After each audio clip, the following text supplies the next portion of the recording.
Welcome and thank you for tuning into this episode of Cougar Spotlight. I am your host, Nick Iacovo. This show is a deep dive into the wonderful sports world at Caldwell University, featuring behind-the-scenes footage, exclusive interviews, and in-studio analysis. This episode is going to be focused on men's basketball. Caldwell's men's basketball season is underway, and the Cougars have already began to make headlines. Head coach Dean Johnson enters year 3 at the head role and has gotten his team out fast, as Caldwell currently sits with 5 wins and 0 losses, something that hasn't been done since the 1997-98 season. Senior guard Mark Heber and senior forward Derrick Bueno are ready to get the Cougars back to the CACC tournament. Speaking with all 3 before the season, they are ready to keep the momentum going. And this is Cougar Spotlight men's basketball.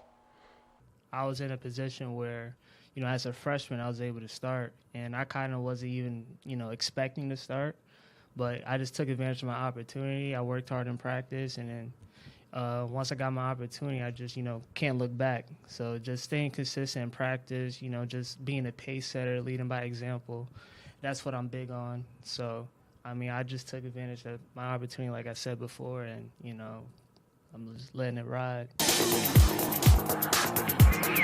Welcome back to Cougar Spotlight men's basketball. My guests at this time, senior Mark Heber and senior Derrick Bueno. How are you two doing today?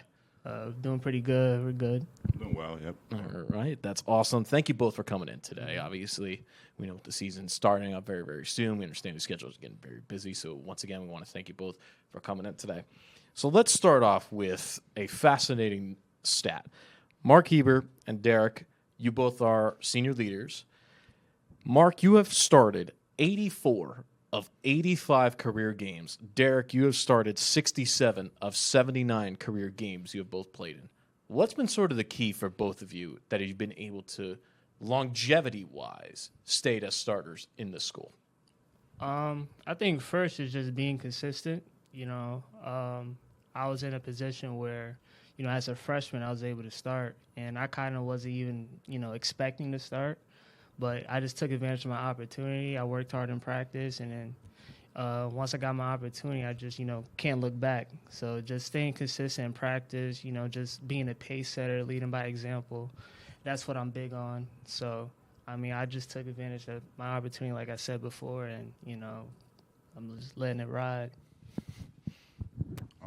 I would say for me, even though, he has more starting games than me, of course. My sophomore year, it took a turn in preseason for me. I had a bad preseason, that affected me to start that year, which is still a great outcome for me. Came off the bench, did great things. But, yeah, it's been very, I would say the work ethic. Really, provides you to start in this team. And, yeah, you keep working hard, showing up in practice and showing out. You have great things coming towards you. So I'd like to hear. Now, Mark, we're going to pivot to you. So here's a date that I think you will remember very well. February 28th, 2024. The game where you finally hit the 1,000-point club. Did you know that you were closing in on 1,000 points, or was it something that just appeared out of nowhere? What was that day like for you? Yeah, so I know I was getting close to it, especially, as a basketball player, you kind of, you want to score. So I was kind of hoping I was hitting it sooner, but I was like, okay, I got to hit this soon. But, I wasn't trying to force it or nothing. But, that day I had the family come out. They know I was hitting that game. I was like, okay, Mom, Dad, I'm trying to hit this first half, try to get it over with. But yeah, when it happened, it was a lot of people can't say they, scored 1,000 points in college, because in my high school career, I wasn't able to get 1,000 because, I transferred, I had to sit out or whatnot. But, reaching 1,000 points, it was really, a milestone that I couldn't even, dream of, really. I didn't think I would even, be in this position. So it was something that was really cool. And I'm just glad for the opportunity. I'm glad Coach Johnson and Coach Carino, all my teammates, looking for me and whatnot. So it was pretty cool. That's great to hear. Now, Derrick, we're going to pivot to you because you mentioned something earlier that you kind of struggled a little bit in the preseason, your sophomore year. Well, certainly by the end of the season, it didn't seem like that was the case, as you not only made the all-tournament team for the CACC, you were the tournament MVP. Walk me through the journey of that tournament. What was it like for you? Did you feel like you flipped a switch? What was it like for you during the tournament? I would say after like ending in January, when things started getting hectic, I feel like I did flip the switch. We had that dinner we had before the tournament, the CAC dinner. Obviously, a lot of players on my team won medals and stuff, and I felt a little awkward not winning anything because I always win something at the end of the year. So before going into the semifinals and the finals, I flipped the switch and I was like, you know what, I'm gonna get MVP. And when I put my mind towards something, I'm definitely gonna achieve it. So yeah, that's what really drove me to become MVP. Score and help out my team as much as possible. And now I want to talk a little bit about both your players' past, sort of your high school accomplishments. You both have incredible high school careers. Derrick, you're a 1,000-point scorer at Roselle Catholic High School. You're also ranked as a top 25 player in New Jersey and a top 3 rebounder as well.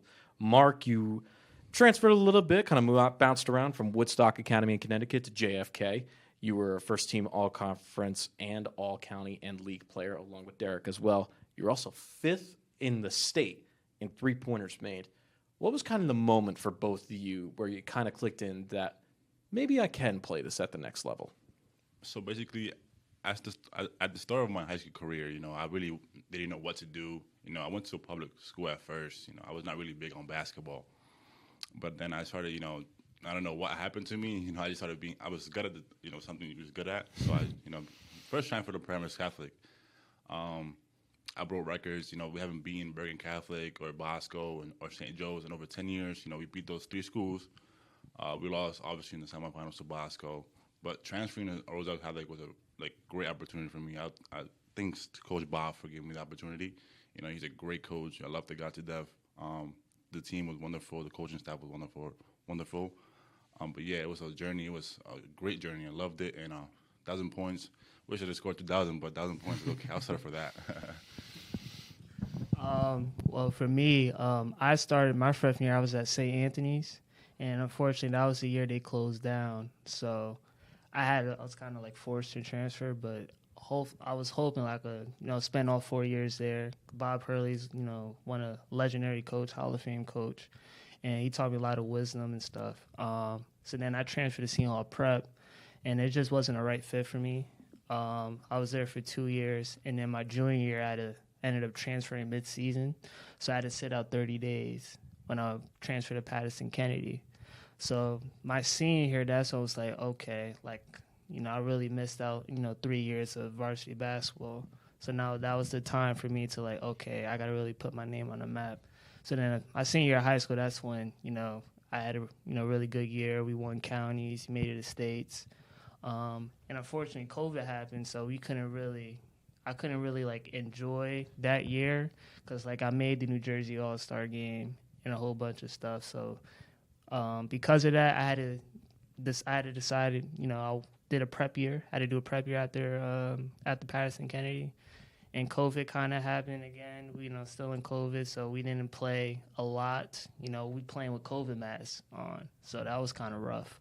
But I was just thankful that Coach Johnson was still able to recruit me. He still came to one of my games, and the rest is history. So that's awesome. Thank you two for sharing that. That's incredible to hear. And now let's go back to Caldwell. You both obviously came in freshman year. You both came in around 21, 22.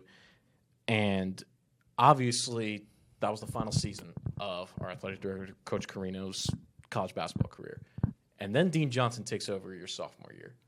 What to both of you was kind of the biggest shift or change that you felt going from Coach Carino to Coach Johnson? I think the most obvious thing was just the pace. With Coach Johnson, you just played on a faster pace. You always hear him saying run, we out. You know what I'm saying? He loves saying that. So I think we just played on a faster pace compared to Coach Carino. Coach Carino was more slow, getting into our offense, 4 out, 1 in, hit the bigs, whatnot. But Coach Johnson really lets us play. He gives us a lot more freedom on offense. And, that's what's the biggest change for us. I mean, and it worked for it better because, my sophomore year, we ended up winning the CAC because you had a great year. Just we was able to play free. So. So freshman year playing for Carino, I mean, Coach Carino's a great guy. I love the guy to death. He's an amazing person. But yeah, as Mark was saying, the pace was very, very different. Coach Carino's was more sets, slow it down, run the play. With Coach Johnson, is more like run the floor. We don't have to run plays unless we have to. Unless they're playing good defense or they're stopping us, then we run plays. With Coach Johnson is more get up on the floor, score the basket, try to get a fast break point, whatever. Get 65 to 75 field goals a game. That's how he likes to play. Now, we'll finally finish off talking about this year. Obviously, both of you, senior leaders in your own right. What's sort of been the expectations you both have set, not just for yourselves, but for the team as a whole for the 24-25 season? So, obviously, winning the CAC. That's everybody's main goal, to win the CAC. But honestly, I want to go into NCAA tournament and make it farther than we did our sophomore year. Obviously build team chemistry. Be close with your teammates. Because those are like brothers. If you see it that way too. But those are my goals. Obviously I'm going to score 1,000 points this year. So you guys stay tuned for the first home game. But yeah, it's going to be a great experience. It's going to be a great last ride. Yeah, he basically, said everything, making it to the CAC, winning the CAC championship, like a lot of teams haven't done that. So just, experiencing that feeling again will be, amazing. And then my goal is, try to make it to the Sweet 16. I want to make it in Indiana, in NCAA tournament. I feel like that'll be a great experience, especially, as our last year. But you don't want to take nothing for granted because we both can't believe we're seniors. Like, I remember freshman year. Like, I still remember moving in. I still remember Carino doing his nonsense conditioning and whatnot. So it went by, like, the journey goes by fast. Like, they said 4 years really go by quick. It really does. So I think, for all of us, just leave everything out on the floor. Even though, like, practice-wise, leave everything out. Like, the small things, like, everything. Even film, watching film, like really paying attention because the little stuff matters. So I think they had a sense too. When you're doing a lot of recruiting and you just see myself and Joe and Eddie out on the road and bringing the kids in, and when they came for visits, Mark wasn't too active in it because he was separating himself, I think, at the time. And, they had a pretty good idea. And I think, like anything else, it's new, it's different, it's a different voice. They're hearing my voice more from a head coach instead of an assistant coach. So, all players love the assistant coaches until they become head coaches. Welcome back to Cougar Spotlight Men's Basketball. My guest at this time, head coach of our men's program, Dean Johnson. How are you doing today, Coach? I'm doing well, Nick. I appreciate you having me in. Well, thank you so much. So first of all, let's start off with this. You have had multiple years of coaching, 30 years, in fact, of experience as an assistant coach. You became head coach of our men's program in October of 2022. What was that conversation like with Coach Carino saying that you were going to take over the program? It was pretty simple. We had a pretty good idea that Joe Scott and Ed Ryan, my two current assistants who all worked with Mark, that he was probably going to be calling it quits as Nancy was leaving and Dr. Whalen came in and then with a new president. So we had a pretty good idea of some general conversations that it was going to occur, and we felt pretty comfortable through the months of April right through August that the kids that we were recruiting were going to be probably playing for us. He just wanted to pick the right time, and out of respect, obviously, that was all on him.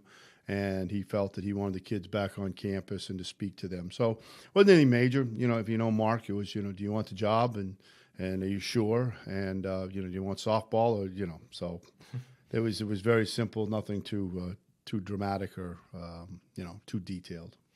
That's great to hear. And what a first season as a head coach you had. 22-10 overall record, 14-4 in the CACC, including a conference championship. You also earned Coach of the Year nod, and you actually made it to the second round of the Division II tournament, upsetting number one St. Anselm. What was that kind of first year like for you as a head coach? What were some growing pains? What were some things that you really were proud of? Walk us through that first year. I think the first year was a little bit like a whirlwind, I guess. Taking the program over, doing the things that we wanted to do, but also maintaining some of the things that Mark had established within the program to keep those certain traits visible, I guess is a good way to put it. But it was really crazy, and I know I didn't get to appreciate it as much as I probably should have during the run, because at the same time I was also coaching the softball team. So the days were long, and when you're the head coach of two sports, I was bouncing back and forth. The run was pretty nice. I mean, obviously looking back on it, to win 9, 10, 11 in a row, whatever we did in January and February, and a few one-point wins, a few at the buzzer, an overtime against Jefferson here, which was a big signature win. But I think probably more than anything, it was the kids who were basically new to us, bought into what we wanted to do, and they accepted it. And, I think when you have success, it's easy to accept your role. And they get to see that success. And it was pretty special. It was pretty special, I think, for the institution, but it was definitely special for us and for me personally. Yeah, it was a fun ride. I think I remember talking to Jerry on the floor of Jefferson, and I've been part of many, fortunate to be part of many championships here, and many cutting down the nets, or many, getting dunked with Gatorade out on the softball field. So I have had that experience. I was more excited and thrilled to see these guys experience, because I know how difficult it is to get to what you just said and to have the success at the end of the year that we did. That's great to hear. And again, as we said, you had a great first year. What was that first meeting like when you walked in with the players and you said, this is our new scheme, this is our new system? What was that first meeting like for you and the players? Well, I think it was pretty informative. I think, I think they had a sense too. When you're doing a lot of recruiting and you just see myself and Joe and Eddie out on the road and bringing the kids in, and when they came for visits, Mark wasn't too active in it, because he was separating himself, I think, at the time. And, they had a pretty good idea. And I think, like anything else, it's new, it's different, it's a different voice. They're hearing my voice more from a head coach instead of an assistant coach. So, all players love the assistant coaches until they become head coaches. So that's just the way it goes across the board. But it was informative, it was exciting, and by no means did we expect to do what we wanted to do. I think our goal personally was, and I don't like to set goals, because if you meet them, I think sometimes you can take your foot off the gas because you met the goal. So we really don't set goals. We just want to be the best team we can be day in and day out. But I think that they were excited to embrace what we were going to do, and they bought in, and obviously the results speak for themselves, and I got to see them experience it, which was fun. That's great to hear. And now we go on to last season, 14-14. Bit of sort of some rocky stuff, dealt with some injuries. How do you look as a coach coming into now year 3 of being the head here at our men's program? How do you look to improve upon what was a fantastic first season and a bit of a rocky second season? What do you expect in year 3? Well, it's a very good question. I don't think anymore in basketball, and maybe in a lot of sports, what you're going to get year to year. There's a high turnover rate. There's a transfer portal. There's different philosophies across the league and the region on how to build teams. We're almost at a one-year team and then see what you do, and then next year it could be a whole new team.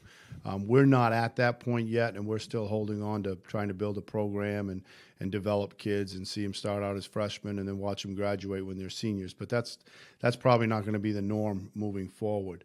Last year we've probably experienced in my 2 years as high as you can get and maybe as low as you possibly can get with the scenario that we played ourselves into last year, with having to win one game, but it ended up being the last game of the year to be the number 1 overall seed and being right back to where we were the year before. We were, unfortunately, that, Bloomfield beat us well in the second half, and tipped my hat to Gerald and them.